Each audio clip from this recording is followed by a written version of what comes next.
একদিন বিনতানন্দন গরুড় শ্রীবিষ্ণুকে বিনীতভাবে প্রশ্ন করলেন, হে প্রভু, মানুষ মারা যাওয়ার পর তার আত্মার কি গতি হয়?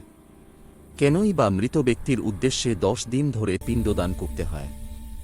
যদি কেউ পিণ্ডদান না করে, তবে কি সেই আত্মা যমলোকে যেতে পারে না? শ্রীবিষ্ণু তখন বললেন, হে গরুড়, তুমি জগতের মঙ্গলের জন্য খুব গুরুত্বপূর্ণ ও তাৎপর্যপূর্ণ প্রশ্ন করেছ।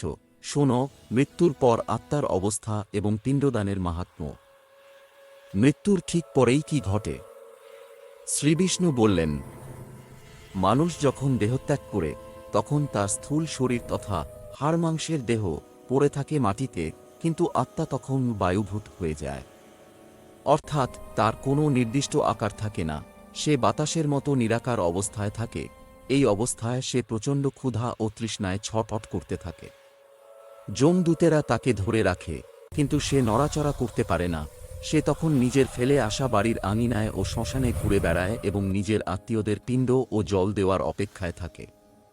পিণ্ডদান কেন জরুরি এবং দেহ গঠনের প্রক্রিয়া? শ্রীবিষ্ণু ব্যাখ্যা করলেন যে, জীবাত্মার যমলোকে যাওয়ার জন্য একটি শরীরের প্রয়োজন হয়। একে বলা হয় অতিবাহিক দেহ বা যাতনা দেহ।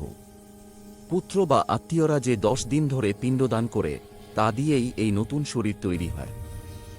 10ম দিন পর্যন্ত মৃত ব্যক্তির উদ্দেশ্যে পিণ্ডদান করা আবশ্যক, কারণ এই পিণ্ডের মাধ্যমেই ক্রম অনুসারে আত্মার নতুন দেহ গঠিত হয়।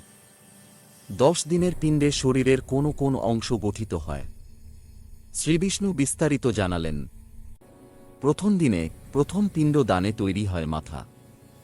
দ্বিতীয় দিনে ঘাড় ও কাঁধ। তৃতীয় দিনে হৃদয় বা বুক। চতুর্থ দিনে পিঠ।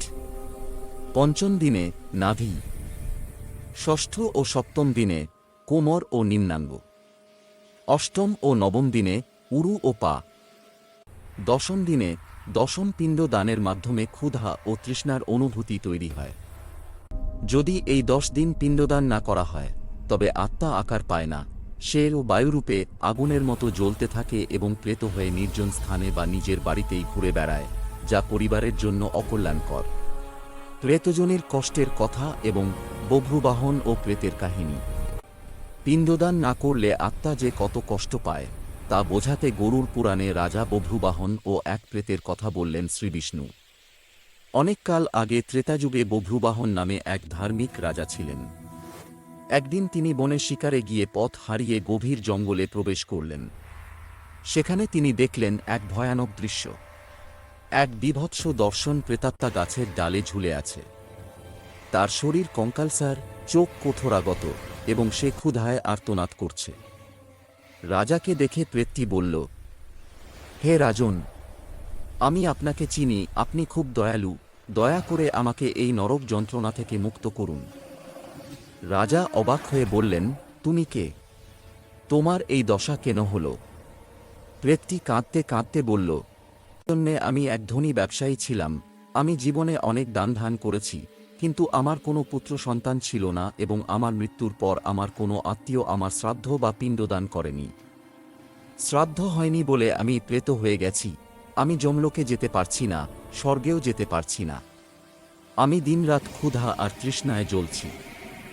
হে উত্তম পুরুষ, কেউ আমার শ্রাদ্ধ বা তর্পণ করেনি, তাই আমি প্রেত হয়ে গেছি এবং প্রচণ্ড ক্ষুধা তৃষ্ণায় সবসময় কষ্ট পাচ্ছি। প্রেতটি আরও বলল, হে রাজন, আপনি যদি দয়া করে আমার হয়ে গয়াধামে গিয়ে শ্রাদ্ধ করেন এবং পিণ্ডদান করেন, তবেই আমি মুক্তি পাব। দয়ালু রাজা বভ্রুবাহন নিজের রাজ্যে ফিরে এসে সেই অপরিচিত প্রেতের জন্য বিধিমতো শ্রাদ্ধ এবং পিণ্ডদান করলেন। শ্রাদ্ধ শেষ হওয়া মাত্রই সেই প্রেত দিব্য শরীর লাভ করল। সে আকাশ থেকে রাজাকে আশীর্বাদ করে বলল, আপনার কৃপায় আমি প্রেতজনি থেকে মুক্ত হয়ে পিতৃলোকে যাচ্ছি। প্রেত থেকে পিতৃ হওয়ার যাত্রার কাহিনী বিষ্ণুজি বললেন। শ্রীবিষ্ণু গরুড়কে বললেন, 10 দিনের পিণ্ডদানের পর একাদশ ও দ্বাদশ দিনে বৃষোৎসর্গ ও শ্রাদ্ধ করলে আত্মা যমলোকের পথে যাত্রা শুরু করার শক্তি পায়, কিন্তু তখনও সে পুরোপুরি পিতৃ হতে পারে না। 1 বছর পর যখন সপিণ্ডীকরণ শ্রাদ্ধ করা হয়, তখন প্রেতাত্মা অবশেষে যমপুরীতে বিচার শেষে তার পূর্বপুরুষদের তথা পিতা, পিতামহ, প্রপিতামহের সাথে মিলিত হয়। একেই বলা হয় প্রেত অবস্থা থেকে মুক্তি এবং পিতৃলোকে স্থান পাওয়া। সপিণ্ডীকরণের পর মৃত ব্যক্তি প্রেতভাব ত্যাগ করে, তখন সে বিশুদ্ধ আত্মা হয়ে পিতৃলোকে প্রবেশ করে এবং দুর্লভ সুখ ভোগ করে।